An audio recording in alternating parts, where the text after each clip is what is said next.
huge problems with this eviction moratorium that a lot of people do not see that are not involved in real estate is what real estate investors do to make money that they've been doing for 50 plus years is something called forced appreciation. And this forced appreciation usually is combined with high leverage. And so what this forced appreciation strategy looks like is a real estate investor will go into a market, they'll get an overview of what the incomes are in that area, and they'll look for buildings that offer inefficiencies. This also applies with Airbnb.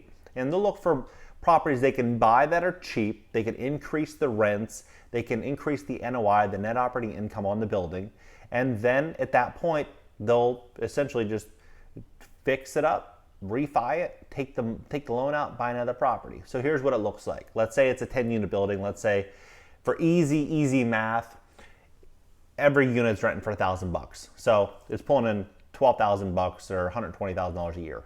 Easy math, right? So $120,000 a year. Let's say the operating expenses are 30%. You have a 5% vacancy, and the actual NOI, the net operating income, $79,800, pulling in about an 8 cap, which is decent middle America property, right? Now, what an investor will do is they'll run out there, they'll say, okay, fine, I'm gonna put 300 grand down on this deal. I'm gonna buy it. I'm gonna spend $10,000 per unit, increasing the value of that property so I can then jack up the rent from $1,000 to $1,600, right? So they increase the rents. Then what they'll do is they'll call the lender back out to the property. They will then get a loan based upon the new value of the property. So if it's now worth, let's just show you, if you increase the rent another $600, you increase the value by about $500,000. Your down payment was $300, and they're gonna give you a 70% loan to value. So you'll be able to pull out your entire down payment in that deal, take the entire down payment back, and you'll be able to cash flow.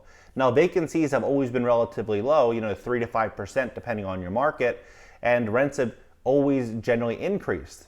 So now what we're seeing is massive defaulting, and you're having a harder time getting people out that aren't paying. So you're having less cash flow, and also now landlords are more leveraged than ever before because we were just in this massive, we still are, in this massive real estate boom.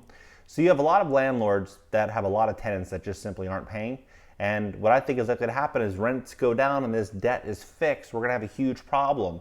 So here's what is going on with this eviction moratorium. It protects 90% of renters nationwide, 90%. So more than 11 million Americans remain behind on rent, and the pandemic continues to spread. Research has found evictions lead to a spike. So evictions lead to a spike. So you gotta keep these people inside of the apartments. So you just gotta realize that at the end, this doesn't just stop one person from being evicted. This is gonna add to twice as many people getting impacted, because the landlords are gonna likely, a lot of them are gonna go belly up. They're not gonna be able to weather this storm. I personally think the eviction moratorium will go for another year plus. That's what I said in a few videos ago. I was like, hey, I think it's gonna go till the end of 2022 at a minimum. And then when it expired a couple of days later, I was like, wow, I was surprised. I was shocked. But here we are again, and so it's back. But what's interesting is that they have $45 million in rental assistance allocated by Congress. Only $3 billion have been given out. So $3 billion have been dispersed, and they're sitting on $42 billion cash, taxpayer money. So what's fascinating about this is Invitation Homes and BlackRock and Blackstone, these massive private equity firms, they're making and booking record profits because they're invoicing Congress. They're increasing the rents and invoicing Congress. Congress is writing the check, and they get the money. Mom and pop landlords aren't getting that money. Mom and pop landlords actually, they're stuck holding the bag. I have a friend in Philadelphia who's a landlord, and he's doing okay, which I'm happy for him. That's good. But a lot of landlords are not. It depends on where you are in your market. But if you're in LA, for example, you have to work with your tenant, and that tenant has to apply and jump through a bunch of hoops to get that funding for you. And LA is really not paying right now anyway. So you have a lot of these problems, but they say it's unclear how the courts will respond to this new moratorium.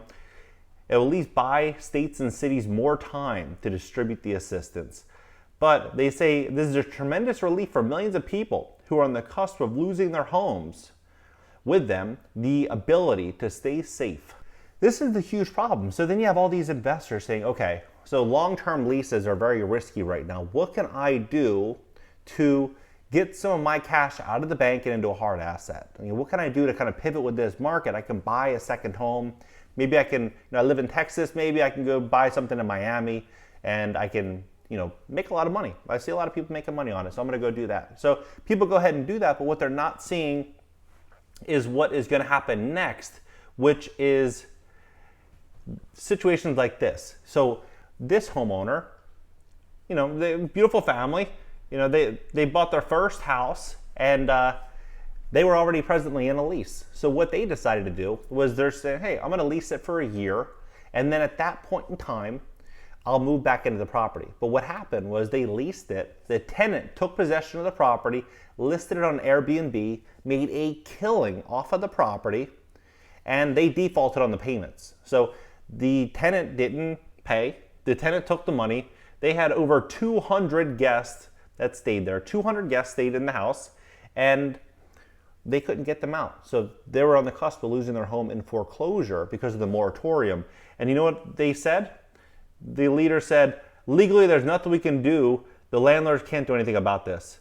But then the state said, there's always room for improvement. We want to hear about the public. Alameda County supervisor says they got stuck holding the bag. Now, the big thing with Airbnb right now is that people are traveling because everything, a couple weeks ago, it seemed like it was going to open back up. But now what I think is very likely to happen is this situation here. That they're talking about. This is July. So listen to the language that they say here. They say, will I need to show proof to travel by plane? Right now, there are keywords, right now, there are no universal requirements for traveling by plane. For domestic travel within the US, airlines are currently not requiring proof or negative test. This may change as new standards are developed. So if you're buying a property based on present day activity, high bookings, 80, 90% bookings, if you can't absorb a shock in travel or a massive pullback, because you think about it, not everybody is going to want to comply with that. So if you have 20, 30, 40, 50% of people that are saying, you know what, I'm not going to travel if I have to go through that, that's going to hurt bookings, especially if you are in a tourist area, Austin, LA, New York, Miami. I mean, you're in these key markets where people are trying to travel. Then what ultimately happens is you're going to get less bookings. And so if you're buying a property exclusively based on these current bookings, that could be a big problem. So just always make sure that you have that flexibility. And now what's most important is to understand your rules, really your rights that you have as a landlord, and understand how things are changing, because they're changing day by day. They're changing so fast. It's really unbelievable. You see this family, this is their first home. These aren't, the media wants to portray that landlords are, these greedy capitalists. But these are, first-time home buyers. They literally spent 5 years of searching for their dream home. 5 years searching for their dream home. And because of this moratorium, they're going to likely lose it all. So it really is unbelievable. It really is unbelievable. What we're seeing is we're going to see a completely different shift come forward with real estate. So it's interesting though, because when I have conversations with people about this, a lot of people think that things are going to go back to 2018, 2019. Everything's going to open back up. The economy is going to keep booming. But when I actually read the headlines and I see what's going on, there's no way that things are going to go back to how things were. The real estate market is going to change. Everything I think is very likely to change.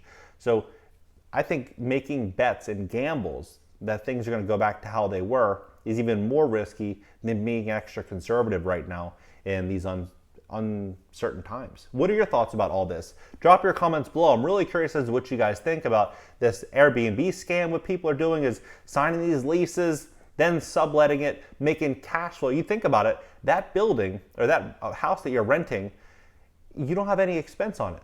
All the bills are on the landlord. So all the cash flow you're getting from the Airbnb booking is profit. So That scam is huge and people are really taking advantage of it. If you lost your job, you didn't have any money coming in, you go sign a lease and then you list it on Airbnb and then you're just making passive income with no risk, people are doing it. So you've got to be careful with that. Drop your comments below. I'm really curious as to what you guys think about all this. Consider subscribing here and also consider subscribing on my second channel. I'll leave the links pinned down below and I'll see you guys in the next video.